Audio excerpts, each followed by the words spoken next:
अब दुनिया की फटाफट बुलेटिन में आप सभी का स्वागत है और नजर डालेंगे आज की खास खबरों पर।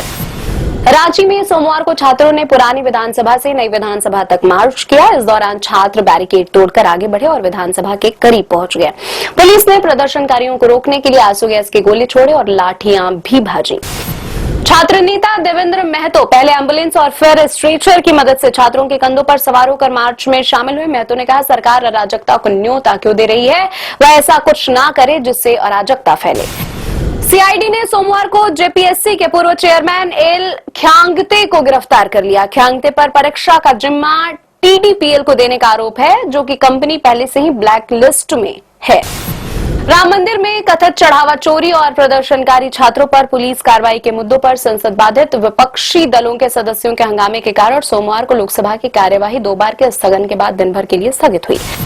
केंद्रीय संसदीय कार्य मंत्री किरण रिजिजू ने कहा, राहुल गांधी ने मांग की थी कि गृह मंत्री अमित शाह छात्रों के विरोध प्रदर्शन के बारे में संसद में बयान दें। हमने साफ कर दिया है कि गृह मंत्री अमित शाह न सिर्फ बयान देंगे बल्कि पूरी बहस और चर्चा का जवाब भी देंगे। एनसीपी-एसपी की कार्यकारी अध्यक्ष सुप्रिया सुले के नेतृत्व में पार्टी के सभी 8 लोकसभा सांसदों ने सोमवार को प्रधानमंत्री नरेंद्र मोदी से मुलाकात की। 15 मिनट तक चली इस मुलाकात में महाराष्ट्र के सभी मुद्दों पर चर्चा हुई। संसद के बैंककार बही साक्ष्य विधेयक 2026 को मंजूरी दी। दूसरी ओर लोकसभा ने न्यायाधिकरण सुधार विधेयक 2026 को विपक्ष के हंगामे के बीच चर्चा के बिना पारित किया। सुप्रीम कोर्ट ने सोमवार को कहा, वह अयोध्या राम मंदिर में चढ़ावा चोरी मामले की अदालत की निगरानी में एसआईटी जांच कराने का अनुरोध करने वाली याचिकाओं पर 17 अगस्त को सुनवाई करेगा। कांग्रेस ने संसदीय कार्य मंत्री किरण रिजिजू के बयान के बाद कहा, राम मंदिर से कथित चढ़ावा चोरी पर चर्चा और छात्रों पर पुलिस कार्रवाई पर गृह मंत्री अमित शाह के जवाब की दोनों मांगों से विपक्ष समझौता नहीं करेगा। पार्टी महासचिव जयराम रमेश ने कहा, विपक्षी एकजुटता को तोड़ने की केंद्र की किसी भी कोशिश को सफल नहीं होने दिया जाएगा। भारत में एशियाई शेरों की संख्या 2015 में 523 से बढ़कर 2025 में 891 हो गई। केंद्रीय पर्यावरण मंत्री भूपेंद्र यादव ने विश्व शेर दिवस 2026 के अवसर पर सोशल मीडिया मंच एक्स पर जारी एक पोस्ट में कहा, एशियाई शेरों के संरक्षण में मिली सफलता वन्य जीवों और जैव विविधता के प्रति देश की प्रतिबद्धता को गौरवान्वित करने वाला है।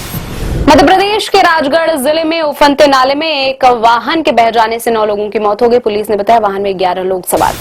दिल्ली विधानसभा के अध्यक्ष विजेंद्र गुप्ता ने सड़कों पर आवारा मवेशियों की बढ़ती समस्या को चिंताजनक बताते हुए नगर निगम को इस संबंध में रिपोर्ट पेश करने का निर्देश दिया और कहा, इस मुद्दे पर तत्काल कार्रवाई की आवश्यकता है। अमेरिका में नौकरी छूटने के बाद रोजगार तलाशने वाले H-1B वीजा धारकों के लिए 60 दिन की ग्रेस अवधि समाप्त करने का प्रस्ताव।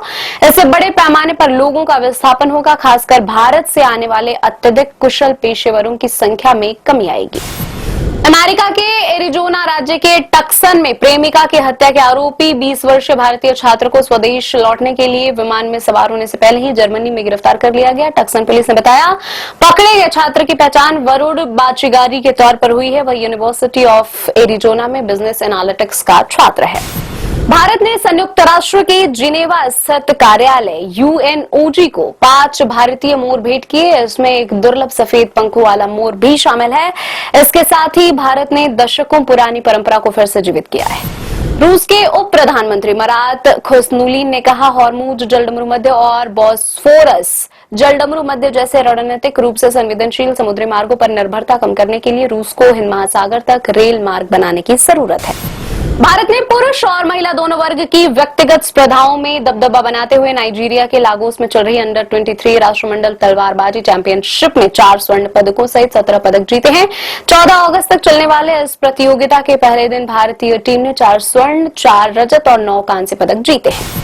शुक्रवार की गिरावट के बाद शेयर बाजार में मामूली बढ़त। सेंसेक्स 43 अंक की मामूली बढ़त के साथ 78,542 अंक पर हुआ बंद। निफ्टी भी 13 अंक के लाभ से 24,584 अंक पर हुआ बंद।